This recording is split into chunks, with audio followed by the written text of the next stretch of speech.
So David, a 3-2 defeat at home to Trafford today. Have we paid the price for some, well, probably criminal defending for all three goals? Yeah, very poor defending, and we've been good defensively for a large part of the season. But days when we're not, we really not. I think all three goals were avoidable, but you can actually trace them back probably 20-30 seconds before, and there were a catalogue of errors for each of them. I think we've also paid the price for not being clinical. We've talked about this a lot, but we scored two. Keeper made a very good save in the second half from a long range Teddy Lavelle shot, and I don't remember him making another save. And we had a lot of territory, particularly in the first half, a lot of territory, a lot of possession in the final third. Entered the box a number of times, but our final pass, our final cross was either not good enough, or we're trying to be too clever and too intricate and not opening them up. And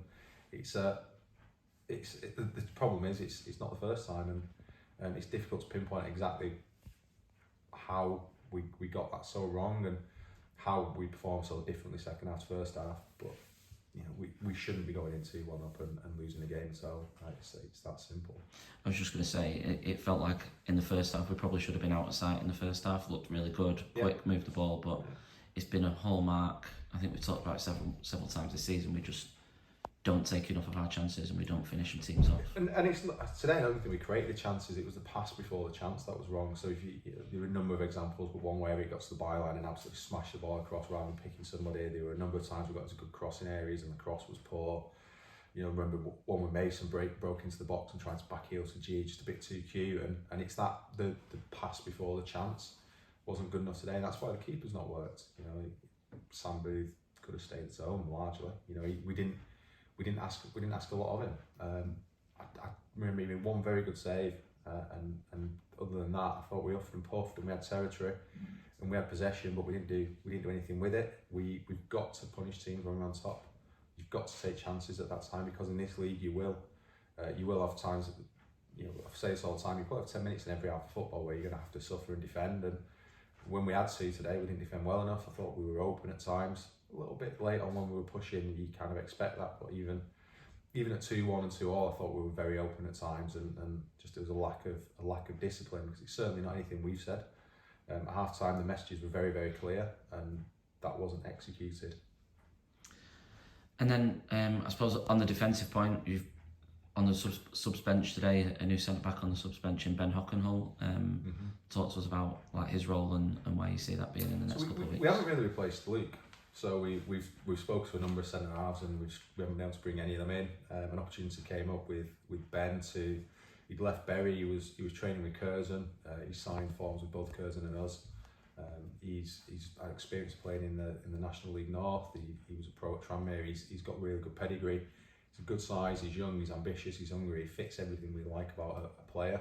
He trained with us Thursday and did well. But we decided, the back four that I conceded 2 in 4, we decided to kind of keep that centre half partnership, but he will come in and he will offer something different. He's big, he's strong. He gives us a different options. I mean, today he went up top for the last 15 minutes to try and give us an option up there with his presence. But I just felt we needed to replace Luke. We haven't, and it's taken us till now. And Ben is a player very much in that mould of ambitious, young, hungry, talented footballer who wants to do well, and the sort of player that Mosley. I think we've shown a real pedigree in terms of bringing those sort of players in, giving them a platform and moving them on and seeing them be successful elsewhere. On that subject, and off topic for one of our interviews, but we saw broke out yesterday that Devon Matthews has moved over to Accrington Stanley, and must be although he's not moved from here, he's gone from Curzon, but went from here to Curzon, and I know he was with you for a couple of seasons at Chadderton as well. It's got to be quite a proud moment and a feather in your cap in terms of that, bringing players in and moving them on and getting them to a higher level of football. Yeah, it's something we talk about a lot, the bringing players and moving them on, and you see players like Devon, Freddie Sass, Callum Lee, young players where we give them a platform, we let them play, let them do well. Devon particularly was 17-year-old when I went into Chadderton. I was there for 2 seasons, brought him here for a season, and he's been excellent at Curzon. He's kicked on and moved to that next level. He's just turned 25, and he made his league debut today. Played the last half an hour at Port Vale, so for me, it's a real sign of what you can achieve if you come into non-league football as a young player and you play and you get games under your belt. And Devon at 25 has probably got 300 games of non-league football. If you work hard and if you're focused, you can move into the league. And Devon's done it. I think we've got a couple in the current squad who've got potential to do it. I think Freddie Sass, who's currently full-time at Kings Lynn, I think he's got potential to do it as well. It's good to see them develop, and certainly for us as a club, I think it's a feather in the cap because it shows what that we can be a really key part of a player's development and a stepping stone towards achieving their ambition of playing back in the Football League. And on the opposite end of that spectrum, someone who's sort of just starting in that journey at the moment, one man of the match today, and we seem to speak about him every week, but he was very good again today, is Bailey Marsden, and he's another one who'd be looking at what's happened to Devon and thinking that's something that I can aspire to be. Yeah, and I think Bailey would be right to aspire to that and believe that he can achieve that. He's just 22. He's a really good size, talented footballer. He can pass, he can dribble, he can tackle. He's a great athlete. He's really kind of filled out as well. He's strong now, so he's got everything you need in terms of the attributes to be a professional footballer.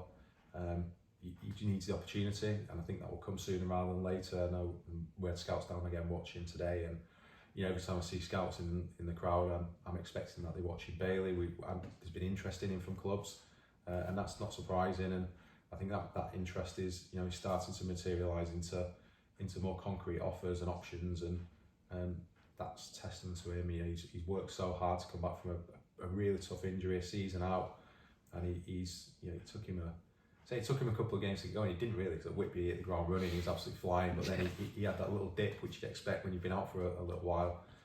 But for the last sort of 2 or 3 months, I think he's been the best player on the pitch in pretty much every game, every time he steps across the white line, and it's no surprise that teams will be looking at him, and I fully expect him to end up in the Football League, because he's got everything you need for a modern midfielder. He can do everything.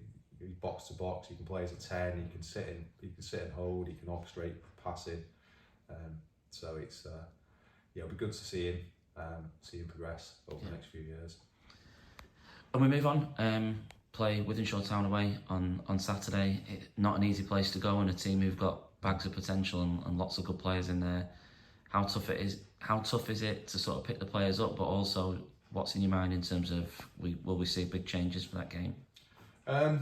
So if I was sat on the bench today, I would be expecting to have a chance of starting next week, and I think it's a reasonable expectation. The players have witnessed an 11 there who haven't performed. It's that simple. For all the players have played well and there's been spells of good football, they weren't good enough. We lost the game. So if I was one of the 5 sat on the bench, I'd be looking out thinking I'll have a chance of starting next week. We'll get them in twice this week, so we typically train once a week, but they'll be in Tuesday as well. And it's not about licking the wounds. They need to just man up. It's that simple. They can't feel sorry for themselves. It's a choice. It's a choice to do what we ask them to do on the pitch. It's a choice to work hard in the opposition. In the second half, we made the wrong choices too many times. They need to realise that's not good enough. So we'll be in Tuesday. We'll be in Thursday. We'll see what reaction we get from them then, and that will factor into the 11 that start next week. Thanks, David. Cheers, Nathan.